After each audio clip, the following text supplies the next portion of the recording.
For people that want to get started on doing something, on learning something, is there an exercise? I guess let me make this a two-part question. It'll be very simple. What sort of exercises did you do at the mystical school in order to train yourself to understand these things that you understand? And what can we do ourselves now? The first thing we do is start watching, let's say we're talking about you personally, Will. The first thing we do is start watching Will. What does Will do when he wakes up? What's the first things Will thinks about? Why does Will think about what he thinks about? Why does Will feel what he feels? Did he think something to feel what he's feeling? Did he feel something to think what he's thinking? Where are these thoughts coming from? Can you sit back, clear your mind and go 1, 2, 3 inside your head and see those thoughts appearing? Is that a possibility? You just start watching, and eventually you get to a point where you have a deep tacit understanding, not a thought process. You have a realization, what am I in here watching these thoughts?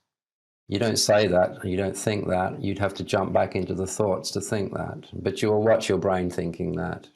At some point, you have to make that realization that you're in there watching all of this stuff. So the first thing is you train that observer that has atrophied since the day you were born. That's all you were. You're a beautiful, pristine, clean mind as a baby, aware of everything. That's the original mind that nature produced. That's the mind that life produced. That's the real you. Of course, by the time you're 10 years old, that's long, long in the background somewhere. Here's what happens, my friend. You get this beautiful little baby, pristine, clean, enlightened mind, the same mind that is in all things. It's not the same mind as yours. It's not the same mind that is in a worm. It's the same one. It's not the same as, it's the same one, and it's in all things. You got this beautiful, pristine, clean mind, and then parents and teachers and the people next door and siblings all start to put their opinions, their religions, their judgments, their laws, their rules, their beliefs. They stuff it into this little baby's head. This baby's not producing these things itself. Someone's stuffing it in there. And it grows an ego, grows a self. When you're about 10 years old, let's say you've got 50 million thoughts in there now that have been put in there by other people. Not you. It's made up literally of 100,000 other people. Television, radio, etc. So this becomes what we eventually think is us, this whole bunch of thoughts. Just thinking, thinking, thinking, thinking. And that beautiful, pristine, clean mind that you were born as is saturated with this stuff, and it's lost, it's gone. You're not using it, so it's atrophied. People don't watch what they say. People don't watch what they're doing. People don't, people don't even think about what they're doing while they're doing it. How many people sit on the toilet thinking about whether or not they've opened their sphincter large enough to get the poo through? And no, you're sitting on the toilet thinking about work. You're sitting on the toilet thinking about a movie, whatever. How many times have you driven to work and you get there and you think, wow, I've just been talking to my friend the whole trip. I don't even remember driving here. You see what I mean? So we don't watch what we're doing, so it atrophies. So now you are living the life of a zombie made up of 1 million other people's thoughts. So this thing has no wisdom. It has no intellect, really.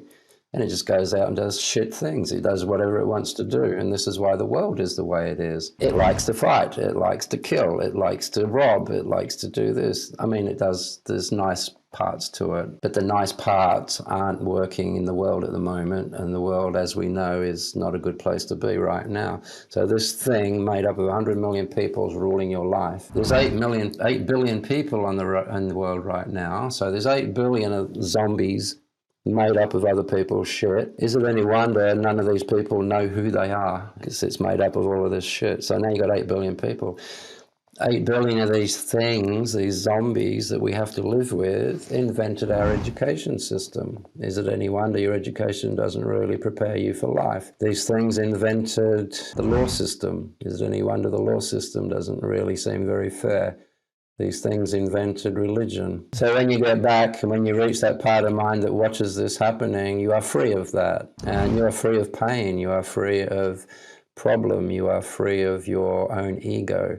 And then you can start cutting things out, getting rid of all the horrible stuff. And eventually you'll come up with this tiny little handful of thoughts that you put there yourself by observation. So now the real original pure you that was born is back. because you've been exercising it by watching, and you don't have a head full of 100 million thoughts going in anymore of other people's crap. You just have the ones that you have kept, that you produced from your own observations and experiences in life.